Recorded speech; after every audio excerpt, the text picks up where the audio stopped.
7 signs a narcissist is deeply suffering inside. Why does the narcissist world shrink until only their reflection remains? The echo chamber of agony. Ever look at them? Truly look. Past the bravado, past the endless self-promotion, and catch a flicker of something hollow. It's like watching someone meticulously polish a beautiful apple, only to realize the core is completely rotten. Their suffering isn't usually loud, not the kind that begs for comfort. It's a silent, gnawing ache that fuels their every move, a hidden engine sputtering beneath a flawless chassis. Today, we're not just peeking behind the curtain. We are X-raying the soul of the seemingly untouchable, uncovering 7 telltale signs that a narcissist is, in fact, drowning in their own carefully constructed misery. Stay with me, because understanding this hidden pain is key to understanding their perplexing behavior. Sign 1. Why is their past a constantly edited movie they direct and star in? The agony of an unreconciled history. Doesn't it make you wonder, why can't they just tell a straight story about what happened? It's because their past isn't a collection of memories. It is a script they're perpetually rewriting to cast themselves as the hero, the victim, never, ever the flawed human. This isn't just storytelling. It's a desperate bid to escape the ghosts of their own making. Your husband recounts a story from his childhood, a tale you've heard before. But this time, key details have shifted. The aunt who was once a nightmare is now misunderstood, but ultimately supportive, all because it serves his current narrative of overcoming adversity single-handedly. He'll say, "You know, when I really think about it, Aunt Carol was probably just trying her best, given her own tough upbringing. It actually made me stronger having to navigate all that. People don't realize the kind of resilience I had to build from a young age." They curate their history. They embellish their triumphs. They erase their missteps. This isn't forgetfulness.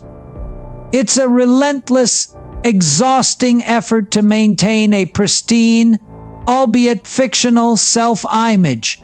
The true past, with its real hurts, real mistakes, real vulnerabilities, is a haunted house they refuse to enter. They live in a carefully constructed present, built on the quicksand of a revised past, terrified that one true memory might bring the whole facade crashing down. Their suffering lies in this constant Sisyphean task of outrunning their own truth. It's like they're wearing a perfectly tailored suit, but it's covering up some serious scars. Next, we'll see how their desperate need for external validation becomes a gaping wound. Sign 2.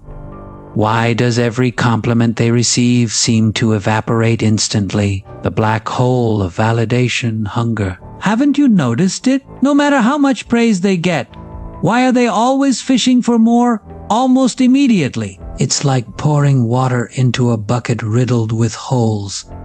The affirmation goes in, but nothing ever stays.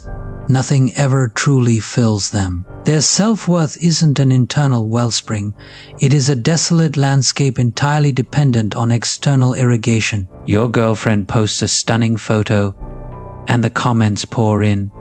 Gorgeous, amazing, you're incredible. Brow furrowed, she'll sigh. Only 150 likes. Sarah got 300 on her boring selfie yesterday. And did you see Mark didn't even comment? I bet he thinks I look terrible. Maybe I should take it down. Do you think I look okay in it? Really? They chase applause. They crave admiration. They demand adulation. This isn't simple vanity. It is a profound, unquenchable thirst born from an inner emptiness so vast that no amount of external praise can ever truly satisfy it. Each compliment is a temporary fix, a fleeting high, quickly followed by the crushing return of their baseline insecurity. Their suffering is this endless, desperate scramble for a sense of value that must be constantly sourced from others. Because internally, they feel bankrupt. It's like they're starving, and you're offering them cotton candy instead of a real meal. Now, let's explore why their friendships often look more like strategic alliances. Sign 3. Why are their closest relationships built on utility, not affection? The loneliness of transactional bonds. Doesn't it strike you as odd how their connections seem to shift based on who can offer them something?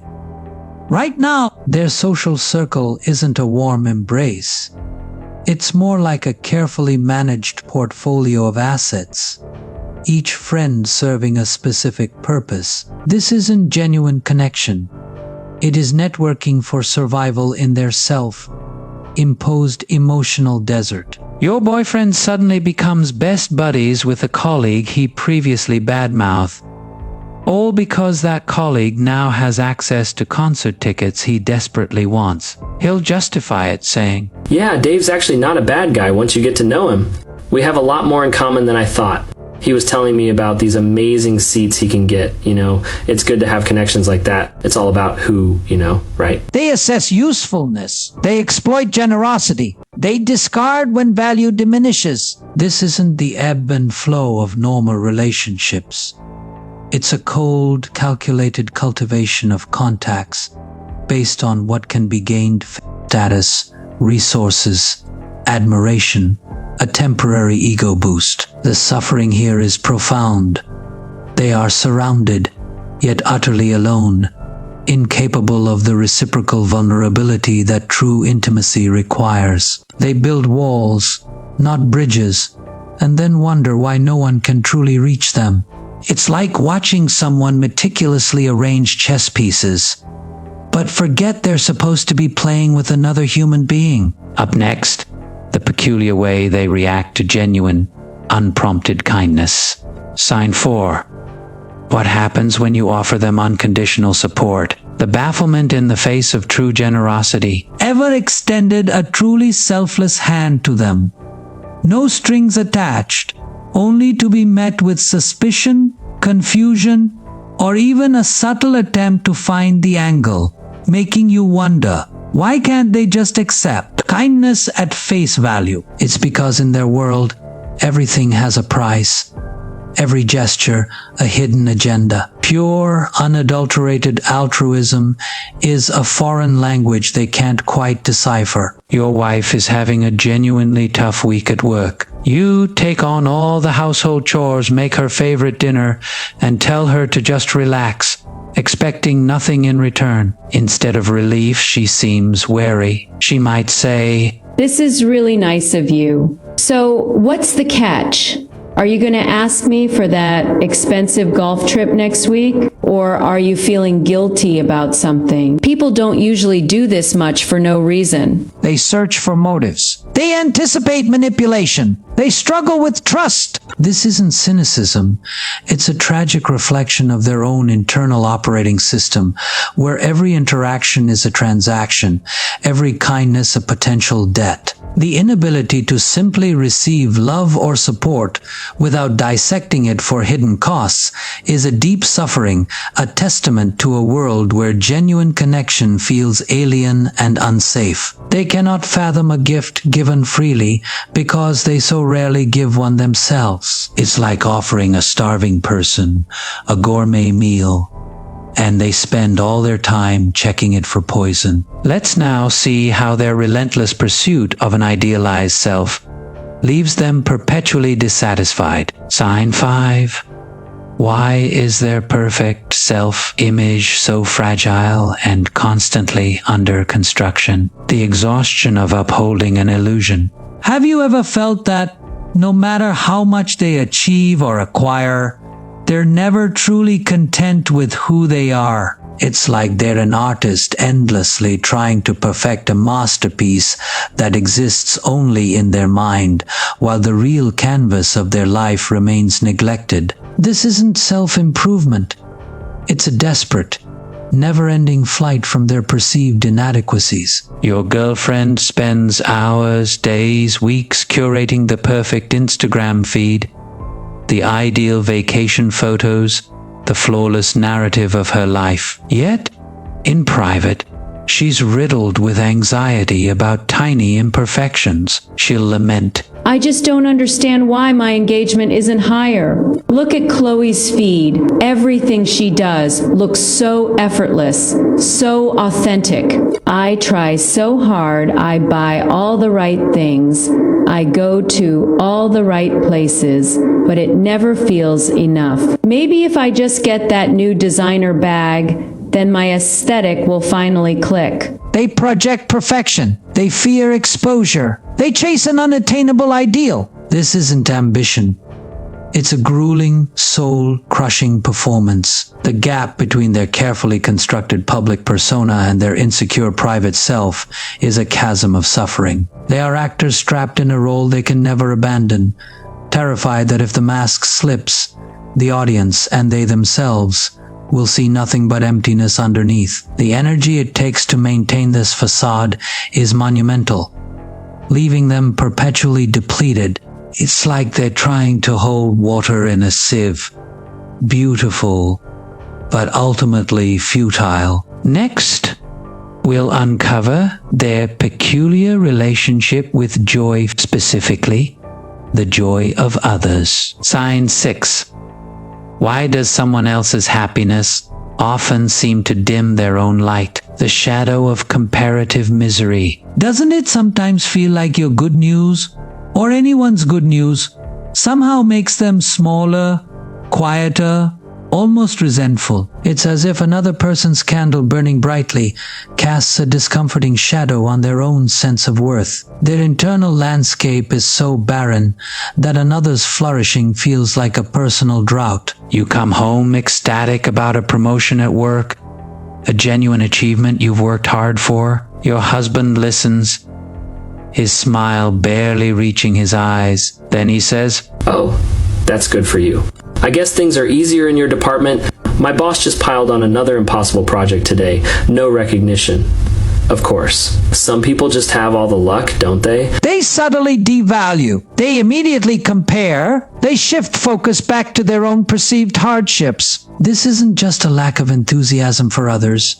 It is a painful inability to experience shared joy because their self-esteem is so fragile, so comparative, that another's success feels like their failure. Their suffering is amplified by the happiness of those around them, a constant bitter reminder of what they feel they lack internally. They can't celebrate you because in their zero-sum world, your win must mean their loss. It's like they can only feel tall if everyone else is kneeling. Finally, let's look at the profound emptiness hidden beneath their often hyperactive social lives. Sign 7. What lies beneath their frenetic need to be seen and surrounded? The terror of solitude and self-reflection. Ever notice how they can't just be? Why the constant need for an audience, an event, a distraction, anything to avoid being alone with their own thoughts? It's as if silence and solitude are not states of peace for them, but rather a terrifying void they must constantly fill with noise and activity. Their social world isn't about connection. It's often about escaping the disquiet within. Your wife's calendar is always packed. Parties, dinners, events, endless phone calls. A quiet evening at home seems to make her antsy, restless. If plans fall through, she's immediately scrambling. She'll say, Oh, thank God you called. I was going stir crazy. Another night with just my own thoughts. No, thank you. So what's happening? Where are we going? Who's doing what? I need some action. They seek distraction. They fear introspection. They dread stillness. This isn't just being an extrovert. It's a frantic flight from the self, the thought of being alone, without external stimuli to validate their existence or distract from their inner turmoil, is unbearable. Their suffering is so profound that they will do almost anything to avoid confronting it. The constant motion, the endless social engagements, are a desperate attempt to outrun the emptiness that nips at their heels the moment the noise stops.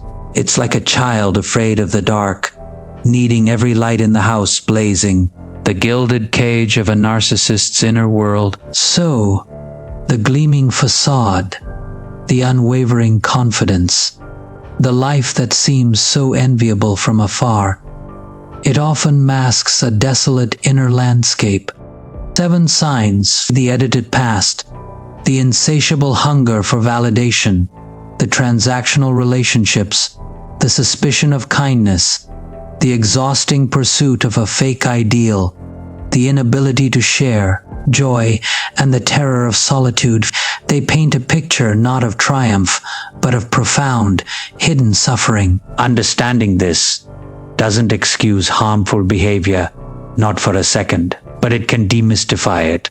It can help you detach, to see that their actions often stem from a deep well of their own pain, a pain they are desperate to avoid, project, or soothe through external means. They live in a gilded cage of their own making, where the bars are forged from insecurity, fear, and an inability to truly connect or find peace. For you, the observer, the one who has been affected, this understanding can be a source of liberation. It allows you to stop internalizing their reality, to protect your own well-being, and to realize that their torment is not yours to fix or carry. Your path is towards healing, towards authenticity, towards genuine connection, things that tragically remain just out of their reach as long as they are trapped by their own inner suffering.